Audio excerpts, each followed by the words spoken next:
भेजता है।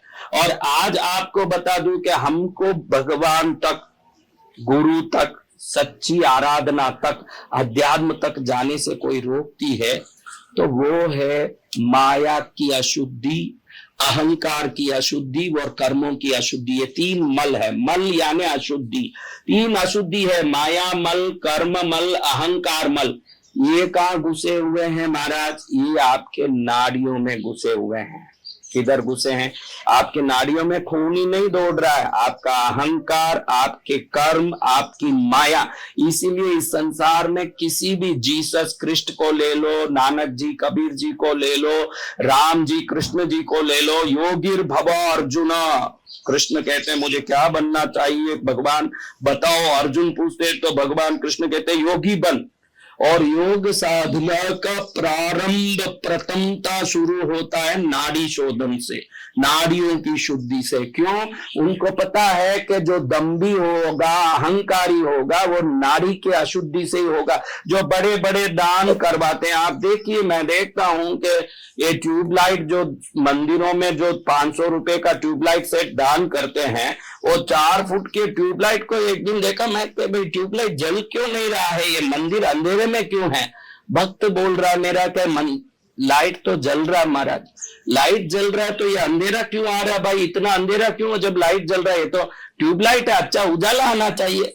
जाऊं देखूं तो दिखे के चुन्नी लाल बेटा मान लाल और बेटा संपत लाल, दादा पोता करम लाल, भीमन लाल भेड़िया, और उदयपुर राजस्थान भारत विश्व का पूरा ट्यूबलाइट के ऊपर नाम लिखा हुआ। अभी इतना 4 फुट के ट्यूबलाइट में कोई 16 नाम लिखे कि वो नाम पेंट कर दिए ट्यूबलाइट के ऊपर, अब उजाला कहां से अंदर से आएगा?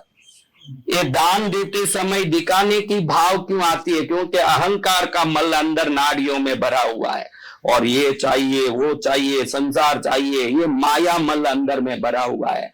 कभी जाएं तो सुख आता है, कभी जाएं तो कि ये धंधा करेंगे तो फायदा होगा, और उसी को करके बहुत बड़ा नुकसान हो गया। ये कैसे होता है? क्योंकि कर्म मल सता रहा है। कर्म मल, माया मल, अहंकार मल, ये जब तक रहेगा दुख आता रहेगा, ईगो बढ़ता रहेगा, और विभिन्न झूठी चीजें अच्छी लगती रहेगी। जिसको लगे कि संसार बहुत अच्छा, समझना माया का चश्मा पहन के बैठा हुआ है। जिसने माया का चश्मा पहना है उसको संसार बहुत बढ़िया लगेगा, संसार की चीजें अच्छी लगेगी। भाई ए लाइए, जीन्स पैंट लाइए, टी शर्ट लाइए, कूलिंग ग्लास लाइए, हैट लाइए, शूट लाइए, कोट लाइए, पैंट लाइए।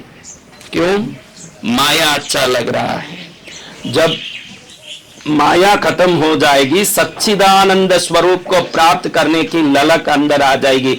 जिसमें सच्चिदानंद स्वरूप को प्राप्त करने की ललक आ गई है, वही गुरु को प्राप्त करने का अधिकारी है। आज से ये मत बोलना कि सच्चे गुरु नहीं मिलते, वो बोलना आपका काम नहीं है। मैं सच्चा शिष्य बनूं, प्रभु मुझे आशीर्वाद दो, ये प्रार्थना करना आपका काम है। और जिस दिन आप ये प्रार्थना करोगे, ईश्वर किसी व्यक्ति के रूप में, संदेश के रूप में, दृश्य के रूप में, क्रिया के रूप में, कोई भी रूप में, या ईश्वर स्वयं ही गुरु के रूप में आपको दिखेंगे। उनको पकड़ के आप तीर जाओगे।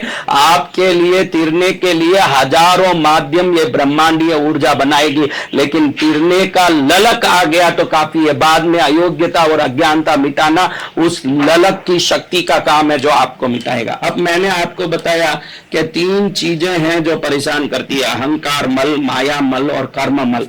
हमारे नाड़ी के रोम द्वारों में, छिद्रों में घुसी हुई है ये माया जो निकलती नहीं है।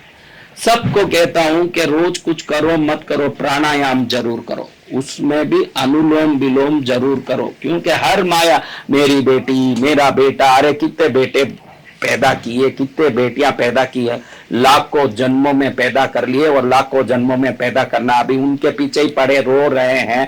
तो एक कोई है क्या भाई? आपने देखा जो हम मरे तो हमारे साथ मर गए, जो साथ नहीं मरे वो हमारा साथी कैसे? साथी तो वो है कि हमारे साथ रहने वाला। तो मरने के साथ भी रहने वाला वही साथी है, जो रहता नहीं वो कहीं का साथी हुआ?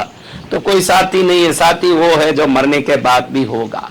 तो इसके लिए हमको करना है सुबह में जल्दी उठने का अभ्यास।